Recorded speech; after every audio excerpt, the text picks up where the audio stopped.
What's going on, guys? I'm back. I'm up in Oregon and picked up some stuff. Surprise, surprise.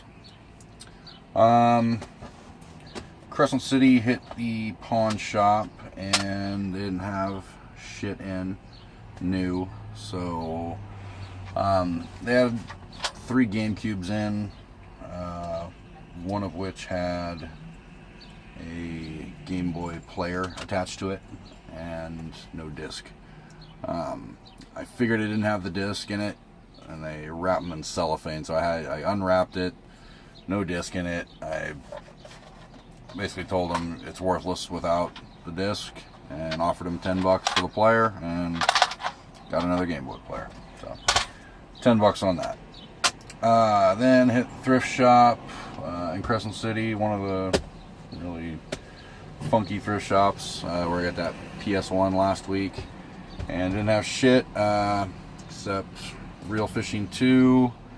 It's just a case, there's no game in there, so I got it for free.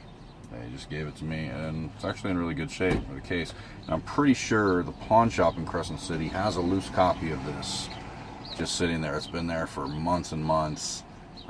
It's either Real Fishing 1 or 2, I'm not sure, but I'm going to swing back by there tomorrow and snag it and complete this. It's actually worth $15 complete. That's pretty surprising. So got up into Brookings, hit the pawn shop, and picked up a game for a buddy of mine, Silent Hill Downpour. Normally it's $10 for anything over, 360 or PS3, whatever. He had 15 on this one. It's only worth like 8, so that's nuts. So I offered him $5, and he took it.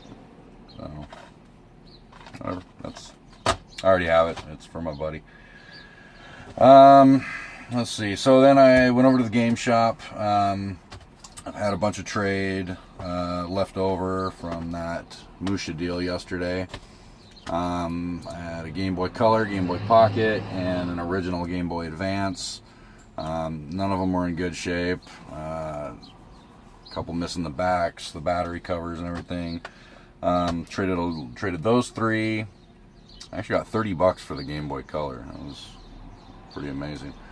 A loose copy of Wii Sports and Pokemon trading card game, the Game Boy Color games. They ain't worth shit. I got like $3 for it. I think it's only worth $3, but I got $3 for it. Altogether, it was like $78 in credit. So I got some stuff. First, I got Gunstar Superheroes, or Super Gunstar Heroes, whatever it is, for Game Boy Advance. They have $10 on this. It's actually worth like 18, I think, 15 or 18. Can't remember, but cool. Gunstar Heroes is sweet. It's like Contra. Then looking through the PS1. We was just talking about this game last night, me and my buddy, Martian Gothic, and they only had $5 on it. So it's very Resident Evil style. You can tell just by the screenshots. Looks just like Resident Evil.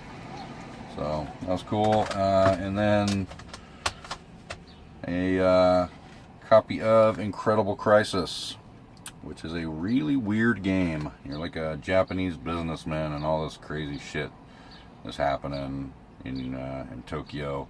It's all mini games, 24 mini games. You do weird stuff like exercise in your office and run from giant teddy bears. And you can kind of see that right there. Yeah. Anyway, cool thing. You don't see it a lot. That's actually the first time I've seen that in the wild.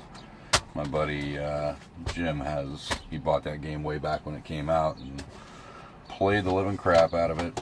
And then with the rest of the money I had in credit, I was just bitching about this a couple of weeks ago about how they overprice certain games and everything. It's a $30 game, they had 60 on it, but for what I traded in, and honestly I didn't pay dick for any of the stuff I traded in. I all three of those Game Boys I got in that $20 big bundle from last week. So literally, I couldn't. If you broke it down, I probably paid like 25 cents each for those Game Boys. I don't even know. It's ridiculous. So just because you don't see it very often, and I wanted it, and I got $5 off of it. They had 60 on it. I got it for 55, all in trade and everything. So really, I'm not out of pocket anything. A few bucks. But Ocarina of Time Master Quest. And honestly, I do not know if this came with a manual, but it does not have one. It sucks, but it's got the disc, it's got the sleeve, and it's in decent shape. So sweet, that was cool. And then a little added bonus. There's a little new feature in there. There's a little box of free shit. All games that they just have overstocked that will probably never sell. So I got a nice little stack of PS2 here, and most of it is stuff I don't have. Like Vice City, Ford Racing 2, Gran Turismo 3 and 4, Corvette, and Call of Duty World at War Final Fronts. A couple greatest hits in there, and I actually do have Vice City, but I don't have the manual, and this is complete, so that is sweet. I get to, and actually my copy might be greatest hits. I don't remember. So either way, it's Black Label and it's complete. The Ford Racing has like a homemade, they do this with loose games. They make these crappy sleeves out of paper, so that not really cool, but whatever, free. It was free, so I don't care. So cool, added a little bonus. Not bad, nothing super great. I mean, that Zelda's pretty cool, but you know, I'm not super stoked on it because, like I said, they had $60 fucking on it, and it's a $30 game. And even though I didn't pay anything for the stuff I traded in, there's still something a little unsettling about that to me. But at the same time, this isn't an easy game to find. You don't just see this out and about all the time. You know, it's Zelda, and it's one I didn't have, so gotta have it. I gotta have it. All right, that's it so far, and honestly, that will probably be all I find today.